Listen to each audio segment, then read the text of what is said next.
Okay, it's going to be another classic Royal Rumble review. This is going to be Royal Rumble 2003, January 19th from Boston, Massachusetts. Without a doubt, arguably the best pay-per-view from Boston. Had a lot of ups and downs, but the highs were pretty freaking high from this show. So let's get right down to it. First match of the night, the winner actually gets into the Royal Rumble match. We have Brock Lesnar taking on the Big Show with Paul Heyman.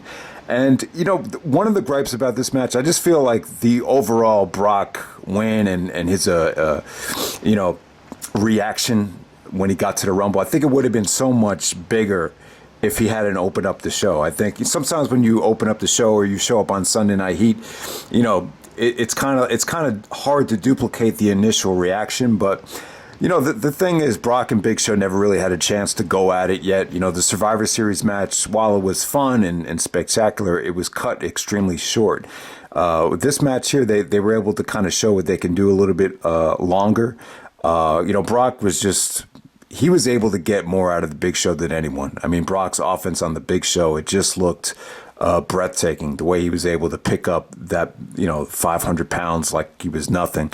I think it was Mike Chioda, the referee, kind of critical of the Big Show. He basically, I think he said it in Brock's documentary. He said, if you don't normally give 100%, Brock will make you give 100%. So good stuff, man. The crowd was really into Brock. There were some awesome facial expressions from Big Show, and I'll never forget it. It was just one of those funny moments when Big Show actually gave Brock a choke slam.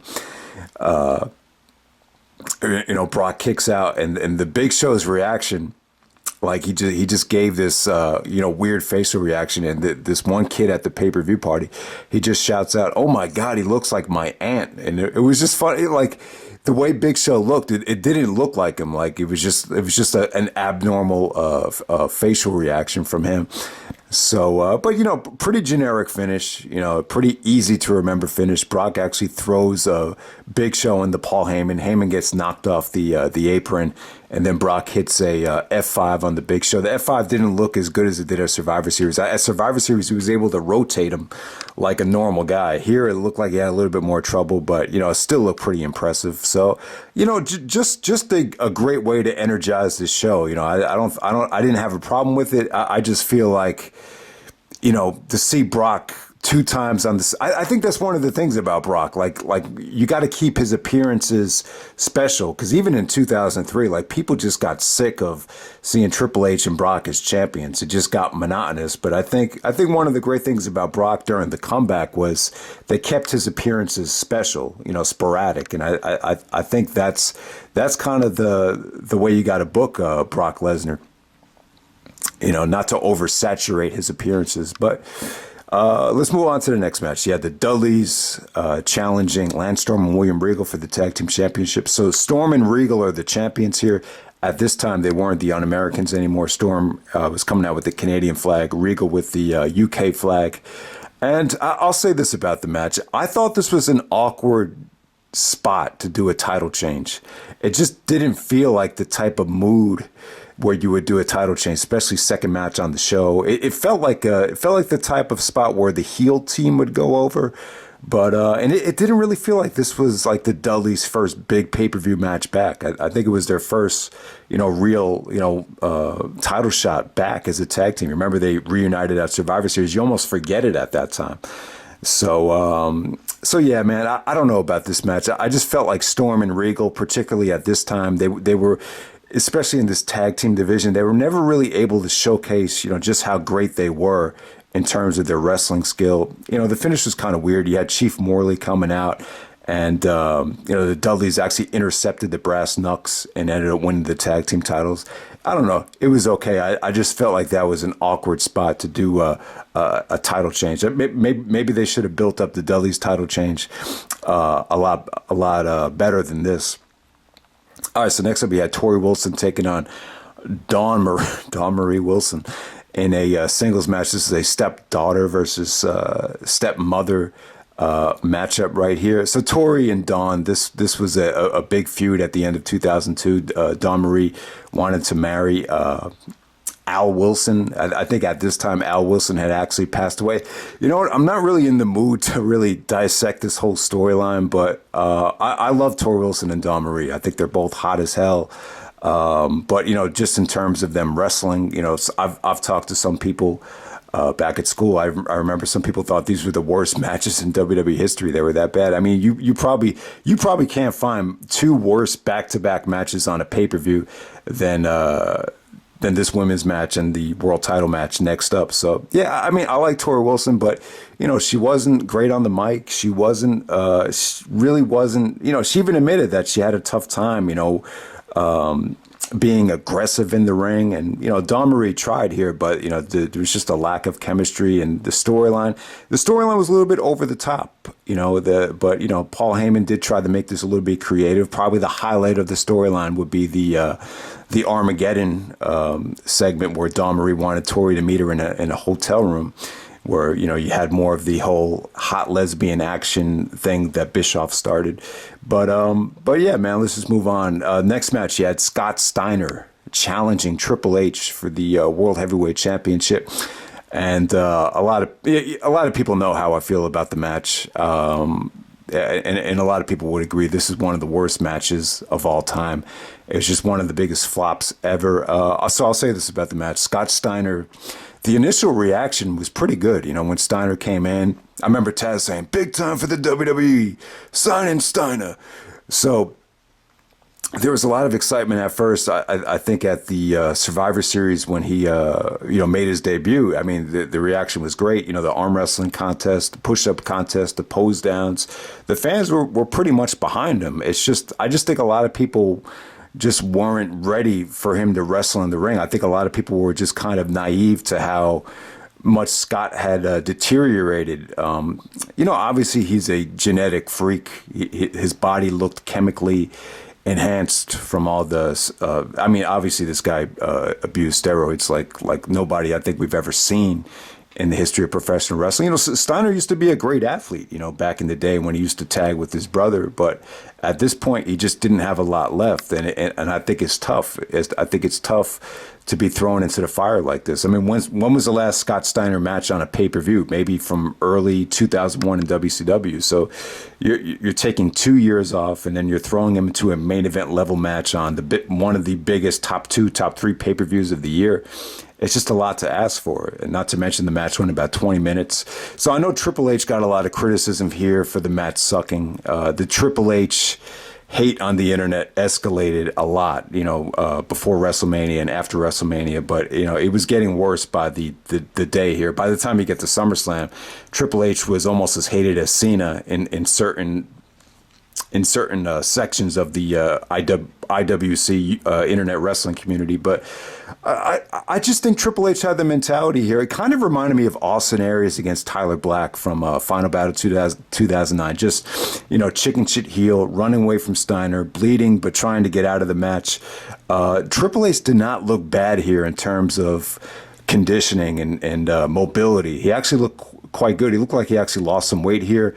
Wasn't carrying any extra body fat, was moving pretty well, but it just, he really wasn't showing a lot of offense. Maybe a neck breaker here or there, really not much. Triple H actually got busted open from a sledgehammer, so he was bleeding, trying to get out of the match. The problem with Steiner was he was just suplexing Triple H over and over again. I just feel like Triple H had the mentality is I'll just sell for him. If he gets over, he gets over. If he doesn't get over, I really don't give a shit. We're moving on from him anyway. I don't think Triple H was really, especially when you hear about when Jericho first came over, I don't think he really cared, especially back then, about the WCW guys getting over. I really don't. I really think you had to work extremely hard if you came from the competition to get in Triple H's good graces. I just think Triple H wanted him to fail. I really think he did, but it's not like Triple H did anything. He did what he could to sell for Steiner. The problem was Steiner's offense. There is no integrity behind his offense, and you'll see the next match is ideal in terms of integrity behind offense, as we'll see with Chris Benoit in the next match. But yeah, Steiner just wasn't ready, man. He was gassed. There was 2 or 3 times where he just fell on his ass. The Tiger Driver spot was embarrassing. He hit Triple H with the Tiger Driver, and he just fell down from being winded. But to me, like, there's no excuse though. There's no, if you know you're going to wrestle, the biggest star in the company for the championship. I mean, there's things you can do to get ready in the ring. And I understand it's tough to be in ring shape, but it's not like Steiner did have some house show matches before this.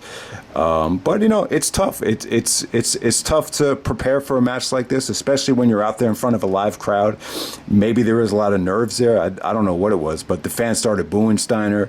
It didn't help that he had his jock strap hanging out here. It's just a disgusting match to watch. I mean, I was never really, I was really upset that Steiner came in. It started this whole crusade of WCW guys getting these title shots just to get a better buy rate or draw money. And some of the WCW diehard fans, they will defend Steiner. They will defend the WCW guys. They feel like Goldberg and Steiner bumped the buy rates up a notch, and they probably did, because obviously you had so many WCW fans that were curious to see what would happen here. But it just did not go well. It didn't go well. I thought Steiner looked awful. It really, these WCW guys coming in, it almost, ruined what was a pretty good year in 2003. But yeah, man. And there were rumors at the time that this feud was supposed to escalate until WrestleMania. But thank God that did not happen. The one bright spot about Steiner getting the shot against Triple H was they kind of used Steiner to kind of create Evolution. A lot of the initial beatdowns with Evolution were on Scott Steiner. So by the time you get to No Way Out, they just booed the shit out of him. And I mean, this is an example. It's very funny. It's like if someone wanted to study professional wrestling, this is a great show to study. You could in this match right here, you could see someone that was pretty over at the start of the match, but by the end of the match, like, the fans totally turned on him and totally were turned off by him. And the next match is just the complete opposite. So it's a very interesting show to study. If you were to ever to teach a class on pro wrestling, this would be an ideal show to watch. So Triple H retains by disqualification. And I mean, it just did not go over well. It's almost like I can't say Triple H's performance was bad, but it's almost like he knew, like, by overselling for Steiner that Steiner would, like, it's almost like he wanted Steiner to fail. It did have that kind of mentality towards it, if that makes any sense. But let's move on to the next match. For the WWE Championship, we have Kurt Angle taking on Chris Benoit here. All right, so let me touch on this first. When you watch the video package was about illustrating how Kurt Angle had sided with Paul Heyman to be his business manager, and the video package is a lot about Brock Lesnar, how they didn't want Brock Lesnar was not going to get a title shot. We're searching all challengers except Brock Lesnar, and they show Brock, breaking Kurt Angle's knee. So Angle actually had to get knee surgery here. It wasn't any type of serious, reconstructive ACL or any type of major surgery. I believe it was just arthroscopic knee surgery, which is a surgery you could return from in a couple weeks. So I do remember Benoit being a little bit critical of the match on Bite This. They actually interviewed him the week after the pay-per-view and said, the only thing I was a little bit disappointed was the intensity. I just thought the match could have been more intense in the beginning. So maybe Angle really hadn't. Maybe Angle was still, needed to get into a rhythm after the knee surgery, and that's tough. It's tough to come back from any sort of knee pain or knee soreness, especially getting thrown into this type of environment. But Benoit actually got the title shot by defeating the Big Show. They did some great beatdowns with Team Angle on Benoit. Benoit cut some great promos too. Talked about how if there's one thing that I believe in is that I am better than Kurt Angle. And, you guys know these are my two favorite wrestlers of all time. I'm not going to say that Angle or Benoit is the greatest WWE superstar of all time, because obviously injuries and other situations, prevented that from happening. But one of the great things about the Angle and Benoit dynamic, I feel, is that the competition. I just feel like the competition was at an all-time high between these guys. I just feel like more than any other combination, you could just feel the competitiveness between them. And in some, obviously Angle is a world-class athlete, an Olympic gold medalist. Angle would even say if it came down to a real fight between him or Benoit, I mean, there's no question about who would win, but I always feel like it kind of bothered Angle how a lot of people were quick to call Chris Benoit the best technical wrestler or the best submission wrestler. Like Angle always looked like legitimately pissed, especially the WrestleMania 17 match. Like before they started wrestling, like Angle just had like such a annoyed but competitive look on his face, more so even than here. But man, I mean, this match is just incredible here. I mean, most of you guys know this is my favorite match of all time. I just, and the funny thing is, Benoit wasn't really massively over, before the match started. I think the fans were a little bit disappointed with the whole Steiner Triple H fiasco. But by the end of this match, I don't think anyone thought Benoit had a chance of winning, especially WWE fucking the whole video package up and kind of, spoiling, Kurt versus. I think the whole friggin' world knew WrestleMania was going to be Kurt versus Brock. But, as this match was going on, it almost made you forget about it. I'll tell you, like the sequence where, Benoit actually got Angle in the crossface at the end of the match. It was like I get goosebumps every time with that spot, and it was almost like the fans really, when Benoit kicked out of the second Angle slam, like they actually thought, Benoit has a chance of winning this thing, and they were just, rooting for him hard here, and he got a great standing ovation. It was just world class athleticism, world class competition here. It was just magic in the ring. And for someone like Taz, who's been in, some incredible matches as well, to actually admit during the match, like I've never seen or been a part of one match that was this good before the match even ends. So, there's just so many great things to talk about here. And we talk about suplexing with integrity, suplexing with the purpose. Every single, move here just felt it was just on a different level than the previous match. I mean, there's just so many good things here. Benoit's flying headbutt from 3/4 of the way across the ring. You could just say that all those Hindu squats that Benoit used to do definitely paid off there. The running belly to belly from Angle was just breathtaking. I thought that was one of the better ones that he ever hit there. The Germans, even though you have seen a million suplexes with Steiner, the Germans here just felt on another level of intensity here. So yeah, just everything here. Is one of the more underrated spots is I believe it was the crossface into the spladle from Angle. I mean, that was really cool, and there was a couple sequences where Benoit countered the German into a roll up. So just so many great things here. Angle actually winning with the ankle lock, the Benoit tap out. It was like he was just in such pain that he had to tap out. You almost felt like he, let himself down just by tapping out. But no, there was I think it was one of the first times where Angle actually took the ankle lock and wrapped both legs around it. The first time he started doing that. So the tap out came off great. It felt legit. It felt like real. And then the standing ovation Benoit got. This is by far, the biggest standing ovation I've ever seen anyone get after a match. I mean, he just, it was incredible. It takes a special person, to really, get the fans to,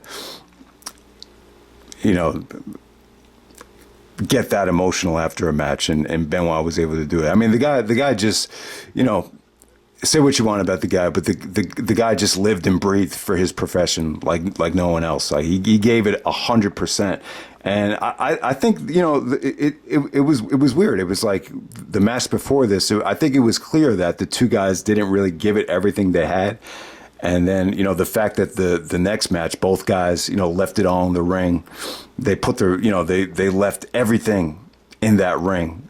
It was clear as day that, there was a contrast between the two efforts of both match. And I think the fans definitely noticed that. So I think that played into it as well. So yeah, classic match. There's even a segment on the DVD. If you have the DVD, check it out, because Torrie actually interviews Team Angle, and Angle is just on such a euphoric high after that match. It was almost like he reacted like he had just won the Olympic gold medal. It was just joy. Even Charlie and Shelton, like, they reacted like this really was a legit win, or something big just happened. It didn't feel like this was a staged fake wrestling match. It felt like they accomplished something that was competitively satisfying, and it just came off great. Even Torrie was like, "Oh my God, Kurt, that was such a great match." And so I think if you watch Kurt Angle's podcast with Austin, I just watched that a couple weeks ago, and Angle even admitted after the match was over, Triple H came up to him and just said, "Oh man, you're the best in the business. You just raised the bar." And Angle proved it. This was Angle proving that he's the man right now, and he did it. And Chris Benoit was right with him. So yeah, just amazing stuff. 5-star match, best match of 2003 for me. I know some people actually put Shawn Michaels and Jericho above this. They actually won in a lot of polls on the WrestleZone forums and stuff like that. But man, this is my favorite match of all time. So let's move on to the Royal Rumble match. 30-man Royal Rumble for a World Championship match at WrestleMania 19. Probably the most predictable Royal Rumble. But, it was good, man. It was good. This is one of the most entertaining Rumbles, I think, up to this point. I think it was well-paced. I think the only bad part of it was the middle of it started to drag when the ring started to fill up with the 3-minute warning guys. And, there was a lot of big men towards the end of the match. All right, so the beginning of the match actually starts with Shawn Michaels and Jericho. Shawn Michaels is actually the number one entrant. He started feuding with Jericho, and Jericho wanted to prove that he could, outlast Michaels in the Rumble, because Michaels had proven in the past, in 1995, that he was able to, win the Royal Rumble at number one. So when Jericho comes out, it's actually Christian. Christian comes out with the Jericho entrance. And when Christian actually shows his face, it's actually, it's not Jericho, it's Christian. And Shawn Michaels like, what the hell's going on? So Jericho comes from behind Michaels, gives him a low blow, bloodies him up, and eliminates Michaels like before the match even really officially gets going there. So this whole match really escalated the Jericho and Michaels feud going into WrestleMania the same way the 2005 Rumble did with Angle and Michaels. But, that's one of the things that's disappointing. Like, it would have been nice to see Michaels really kind of carry the bulk of this match, because Michaels was still, great at that time. But if you remember at this time, Michaels, his confidence level really wasn't, back to where it needed to be. It wasn't until WrestleMania 19 where, he started getting his, confidence back. But Jericho had a great showing. He lasted, the longest, I think, of anyone out there. He actually got, bloody from a Tommy Dreamer kendo stick shot. All right, so next up from this match I want to talk about is the Christopher Nowinski spot. All right, so, and it's funny. It really is funny how, this is the defining moment of Chris Benoit's career. But on this same show, the guy that really kind of helped Benoit's legacy out after the whole, fiasco happened with, the one that kind of shed light on the Benoit situation was Chris Nowinski. And it's ironic that it happened in the very next match. It really is kind of eerie and funny to think about. But Chris Nowinski actually suffered I think a career-ending concussion here. So Edge and Mysterio came out, their tag team partners on SmackDown. They're doing their thing. They're entertaining as hell, really, providing a grueling fast pace to the Rumble. But there's a spot where they actually do a double drop kick. So Mysterio hits Nowinski. Edge, it's a dangerous spot because you can't do a double drop kick at the same time. I guess they try to do it simultaneously, but Mysterio hits it first. So instead of Edge drop kicking him, his leg just lands on Nowinski's face, and Nowinski gets a concussion. Even Jerry Lawler said, I think he's going to be getting a lot of headaches in the future. So, yeah, it just looked nasty. It's amazing when you watch this whole pay-per-view. It's amazing how much professional wrestling is conscious of some of the decision making with a lot of these spots. So yeah, man, I like Chris Nowinski. I thought he had a great gimmick. You know, he had a great showing on Tough Enough, but this was pretty much like the end of the road for him. But yeah, it's funny how it happened on the same show where Benoit. You know, I would definitely say, even more so than WrestleMania 20, this show is the defining moment of Chris Benoit's career. So, yeah, Jericho actually eliminated Edge and Christian, you know, and then he was in the ring by himself. And then we got a one-on-one showdown between Jericho and Van Dam, which was a lot of fun. Then Matt Hardy came out with the version 1 gimmick with Shannon Moore. Matt Hardy was actually very charismatic in this match. This was probably Matt Hardy at his best in the WWE. The first half of 2003, this was vintage Matt Hardy with the Mattitude and Shannon Moore and the Moron and all that stuff. So yeah, Hardy was great here. Eddie came out at number 14. He had a good showing, but it was kind of disappointing when Eddie got eliminated. I think he got eliminated by Booker T. You know, Jeff and Matt actually had a nice little showdown where you know, Matt wanted to work with Jeff, and Jeff was like, "You're all talk." So Test actually came out with Stacy Keibler. This was when Stacy was doing the testicles thing. So Stacy got like one of the best reactions. I mean, she looked really hot at the time with the legs and that pretty face. But the fans were actually disappointed that she actually went back stage after Test came out. Test actually eliminated Jericho after Michaels, you know, came back to get his revenge, and then that led to that's why Jericho was an MVP candidate in 2003. I mean, if you think about it, Jericho was actually feuding with like 4 guys at once. You know, Jeff Hardy, Test, Shawn Michaels. You know, maybe even Booker T and Goldust. So yeah, Jericho as a heel in 2003. I feel like Jericho.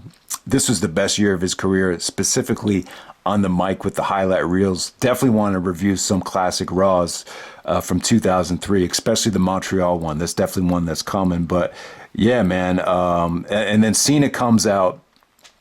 I think he had officially split from B Square. B Square actually got eliminated earlier on here. So Cena really didn't look great in this Rumble. A lot of work to be done all around. Delivery wise, I think he needed some work.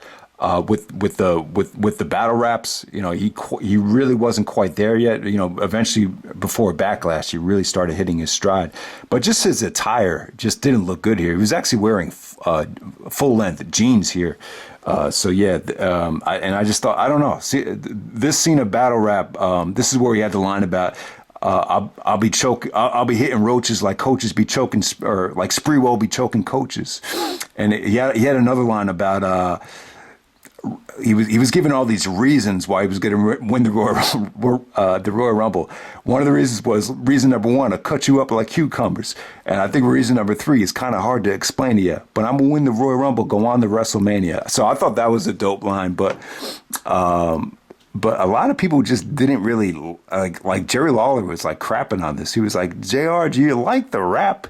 But, you know, it was cool. You know, he had cut a battle rap at Armageddon with B Squared and on this show as well. But yeah, Cena, this wasn't like one of the best nights of Cena's career. There's still just a lot of room for growth here. You know, Team Angle. I thought Team Angle came out. They actually got great reactions because the fans were chanting "You suck" because of the Kurt Angle theme. So the "You sucks" stuff just like kind of stuck even after the theme was over. So I thought that was cool. I'm trying to think here. A-Train actually got a great reaction at not necessarily from the crowd, but I remember at the pay-per-view party, one guy actually shouted out A-Train. He was like, "Oh man, it's A-Train." I mean, the theme actually worked very well for the Rumble environment. And I think Booker T really could have won this thing. I think having Brock win was a little bit predictable, and I understand why Brock had to win and everything. And ultimately, it was probably the right decision. But I feel like having Booker T win, Booker T got the shot against Triple H at WrestleMania, so you easily could have done Booker T winning this thing. But Brock ended up as the guy that actually won this thing. So really came down. A lot of big men at the end of the match. Did I talk about Maven yet? So Maven tried to duplicate the Undertaker spot where he drop kicks Undertaker. So he was actually celebrating, and then Undertaker was like, "I learned my lesson. You know, I'm not going to go for it this year." So that was pretty cool how they played off the previous match. But yeah, man, a lot of big men to end this match. I think the final four was actually Kane, Batista, very young Batista, one of probably his second pay-per-view match. This is really the only time you saw Brock and Batista really go at it. And I always felt like Brock and Batista was a dream match, but, you know, I guess a lot of people just kind of lost faith and lost interest in that match ever happening, but it's too late now. So, and then Undertaker was actually number 30. This is his return. You hadn't seen Undertaker since No Mercy. So yeah, I mean, it was really, you know, Brock and Undertaker, that was kind of like the main selling point here. You know, they really kind of, you know, were the main draws for this Royal Rumble match here. Taker, you know, they're both baby faces. So Taker was, I have to say, man, Undertaker did you know, he was more generous to Brock than anyone. I don't think Undertaker had ever really, you know, I don't think Taker ever beat Brock in like an official match. And this is another situation where, you know, Taker did the favor for Lesnar. Let me think about how this match ended. So Taker actually hits Brock with a tombstone pile driver. So it looks like Brock's out of it for a while. And then Batista actually starts clocking Undertaker with the steel chair. So Kane gets eliminated, and then Batista is already eliminated. And as Undertaker's distracted, you know, trying to get, you know, I think Batista missed. So Taker's trying to just get Batista the hell out of the way after he'd already been eliminated. Brock just had, you know, free range just to dump Taker over the rope. But, you know, pretty predictable. And it's kind of weird. They actually play the Royal Rumble pay-per-view theme. I don't remember the name. It was a really good theme. You know, I definitely want to do a, you know, top 20, you know, WWE pay-per-view themes in the future. So yeah, the Royal Rumble theme was really good, but it was kind of awkward how they must have fucked up and made a mistake, and they actually played the pay-per-view theme instead of Brock's theme. It's one of the rare, you know, it's a pretty big fuck up, but you know, it doesn't happen too often, but yeah, not that big of a deal. So Brock celebrates with Undertaker. Taker basically tells him, get the strap back. And yeah, and we finally get the, you know, Brock Lesnar winning, and it sets up the huge match with him and Kurt Angle at WrestleMania. I think a lot of people were just happy to see Brock and Kurt wrestle.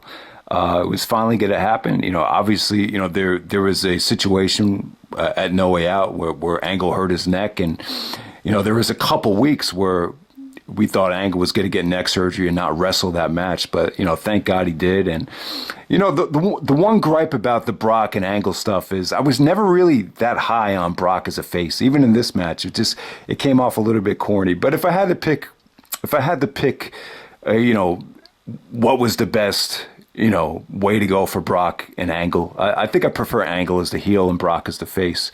But yeah, I mean, there was a little bit of the goody two shoes, you know, Brock Lesnar babyface thing that I think a lot of people, you know, felt like they were getting fed up with, especially like around Backlash.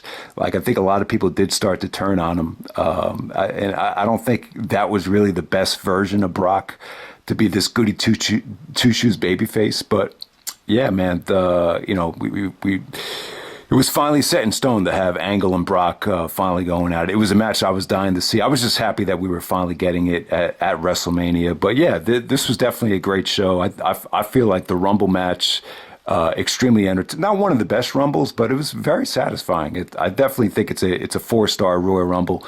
The beginning and the middle are just, you know, it was just very well paced, very well booked, and yeah, definitely delivered. Great talent. And very entertaining, very fast-paced.